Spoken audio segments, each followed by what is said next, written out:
Hey there everyone, I have just finished watching the new Mandalorian episode, so it's time for another Mandalorian episode review. I'm just going to give my quick thoughts here, and then later tonight, we're going to have another episode of Tap Cap Transmissions as long as Eckhart's Ladder is available, and we'll be going into a bit more depth on the last two episodes. But normally when I do these, I do a quick spoiler-free section. I'm not going to be doing that tonight because I feel like it's hard to talk about the episode without talking about what happens, and really, I think most people kind of knew what the main thing tonight was going to be, so if you haven't seen the episode yet, now is probably the time to head off unless you don't care about spoilers. But yeah, so we are going to talk about full spoilers starting now. Okay, so in what will come as a surprise to probably no one at this point, today we saw Ahsoka Tano in live action, and I thought that was really cool, but there are elements to this episode that, while I really like them in isolation here, I'm kind of wondering where the show is going to be going with them. Essentially, today's episode was about the Mandalorian going to Corvus, finding Ahsoka, and helping her liberate a village from the magistrate of that village, who's a former Imperial. The Mandalorian does this with the understanding that if he does this, then Ahsoka will train Grogu, which is what we find out the name of the child is. So we get a lot of backstory on the child. We find out where he comes from here, and this does put an end to the child is a clone theory that's been going around since Season 1.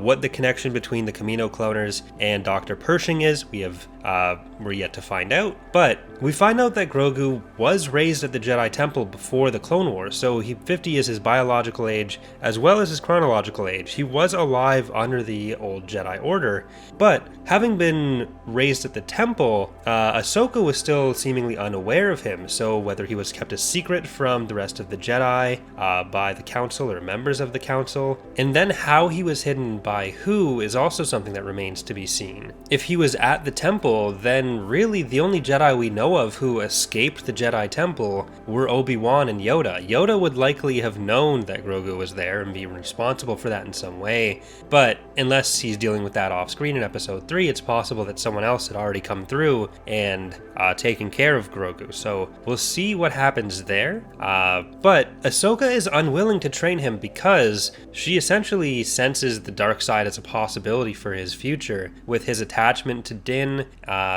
being a kind of warning sign to her after seeing what Anakin did. So in a lot of ways, Ahsoka just kind of passes the buck. She leaves him with Din and says they need to go to Tython. So Tython is a very important planet for the Jedi. It was especially prominent in Legends, but it has shown up a couple times in canon so far. I believe it was in the Rise of Skywalker Visual Dictionary and a couple other books like that, as well as some comics like Dr. Aphra. But so this is still keeping its Jedi connection from Legends, and Ahsoka basically says, bring Grogu there and see if he calls out to someone else, and then maybe someone else will train him. And so we're continuing on the story of the Mandalorian trying to find a home for Grogu, and whether that ends up being the child staying with Din and that kind of being the resolution to that plot, or the child ending up joining the Jedi after all, that remains to be seen. But we know that the person responsible for restarting the Jedi Order in this period, Luke,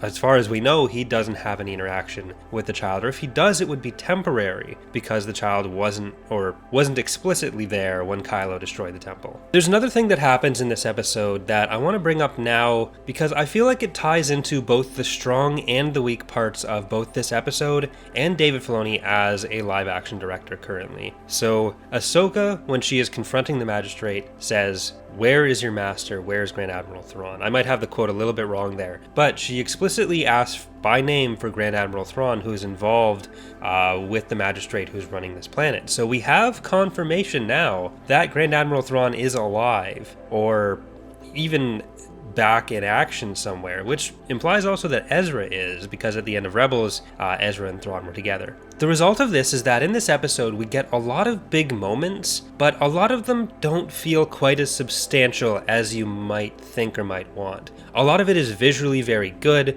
Ahsoka's lightsabers felt like the lightsaber fights that she gets into and her general Jedi abilities, they feel a bit more grounded than they often do in live action Star Wars stuff. That may be a restriction of budget, but to me it actually just felt a bit more visceral, kind of like the show usually does.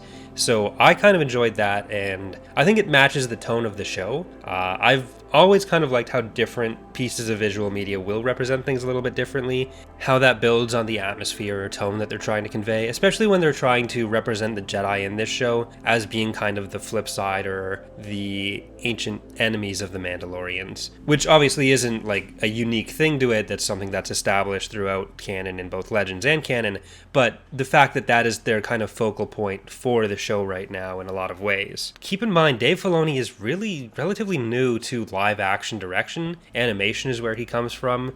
We know he's really good from that, and he is getting much better. So I don't mean that as like a harsh criticism. It's just he's doing this alongside a lot of really good directors. And then we just had Bryce Dallas Howard's episode pretty recently, and that was like one of the better ones for that. But between some of those moments that were kind of left to linger a bit too long, it, in my opinion, focused on some of the weaknesses the show may have currently, where there's a bit of a lack of direction, where almost every episode we kind of find out, okay, this is the next thing that the Mandalorian has to do, and a lot of it seems to just be to introduce a lot of these characters. And this was something that I was kind of worried about going into the season, because we knew there were going to be a lot of these cameos. So far we've had Boba Fett, Bo-Katan, and Ahsoka, and I feel like so far they've mostly been handled well, but what worries me is about what it could mean for the direction the show is going to be going. Because like with the Thrawn mention, does that mean over the next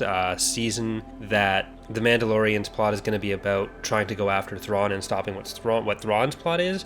Or was this just a way to introduce live-action Ahsoka as a character that made sense for kind of showing the Jedi and what they are without resolving it right away, which I think would be the better way to handle this, or the way that I'm hoping this is kind of going. And then we don't necessarily see Ahsoka again very much, and she instead is going off to deal with this Thrawn stuff, where we get some connections to other stories that are going on like that, without them becoming the primary plot of the show. A lot of Star Wars creators, whether it's directors, writers, and often do like to emphasize their own characters, and this is understandable. It's something that Dave Filoni does, but he is in no way unique in this way. It's something that Timothy Zahn does all the time. It's something that if you read the new Jedi Order series in Legends, almost all the little series in that greater, broader series focus on the characters and the styles of writing within Star Wars that those authors were previously known for. So I don't think it's a bad thing, but I think it's pretty clear that like this episode was going to be very heavily focused on Ahsoka,